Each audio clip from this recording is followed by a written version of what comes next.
Hello, YouTubers, all those happen to watch. Hope you guys are all doing good nonetheless.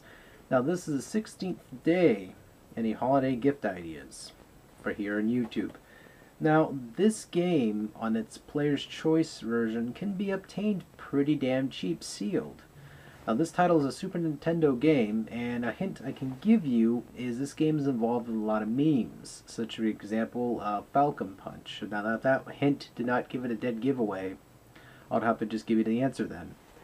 And that game is F-Zero. Now this is the Player's Choice version yet again, as I mentioned just recently. And, well, you can get this game sealed.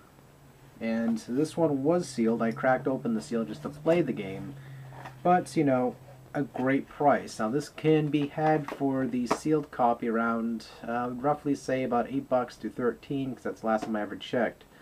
Probably about the same, give or take. But these were dime a dozen, the sealed copies of this, so it's definitely worth grabbing one of these for sure. I got this one really cheap, and really great gameplay to be had. Again, it had like 4 different cars, it had like so many different challenge modes. I mean, it was just a great game. And just recently, the Nintendo 3DS released the freebies, which is today, for the GBA titles, which you can download for free if you're a Nintendo 3DS ambassador. So if you didn't get the game before the ambassador date, which I believe is like September something, then sadly you didn't get to get that one. However, if you want to get your F-Zero fix and you like the game on the Super Nintendo, why not treat yourself if you don't own it? Definitely grab this one today. Loose or boxed, it don't matter to me. Also, another note, someone asked me a quick question about Sopa. What was my opinions about the press conference that was televised, not much televised, but streamed live on the internet, which was irony. I thought a lot of it was interesting. A lot of it was also bullshit, because most of these people who got paid by these people with the intellectual properties, they were kind of trying to rush it along so that way they would just get the pass, versus trying to hear other people who were actually trying to give structured thesis beyond the bill. They didn't want to hear it. They wanted to go home and screw their wives or drink some orange juice somewhere. They didn't want to be there because they got paid already. They don't care at this point. They just said, "Yeah, the bill should pass." That's what I should say. And most of these people who are uneducated about that bill, which I thought was even more funny, as I was watching, is they were just not trying to hear it from any experts because they didn't want to be bothered to hear if they're wrong. They just wanted to hear that the bill's getting passed.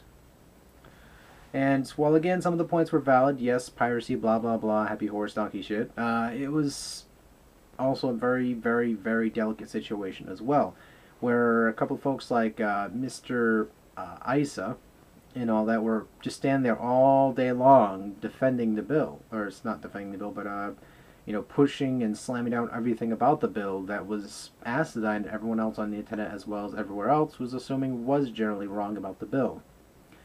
For all those who do not know what the SOPA bill is, it's pretty much to protect intellectual properties of those of holders, as well as combat overseas piracy, as the bill got revealed a little bit deeper on within this segment of this live stream that happened. But again, I watched it and I just shook my head, because a lot of these politicians supposedly are supposed to be so big-rigged, if they had no clue what the fuck the bill's what this is even about, why the fuck were they even there? I mean, they were there just to be there, just because they got paid to be there. They're all supporting this bill. Well, it's going to stop piracy, it's going to give me like a commission, and that's why this bill's good. Okay, so, and then someone points out a fact that how come this bill's bad, they didn't give a fuck. To them it's pocket money. So they're going to say the bill's great. And that's the sad thing about politicians. It's just like mercenaries at work, for fuck's sake. You know, you see these people who, and I'm going to speak my mind about this, and it's true. And these guys know it's true. Everyone who was at that conference was even mentioning it. It was true, so you can't shoot me down for talking about it. And I think it's pretty damn sad that democracy is based off the dollar bill nowadays, when it was really just used for government trading and all that, which was the why the bill was established in the first place, to symbolize a sort of currency rather than using sticks and stones and meat and ribs and all that. They decided to use a bill. Now, this bill was more important than anything else in the world right now.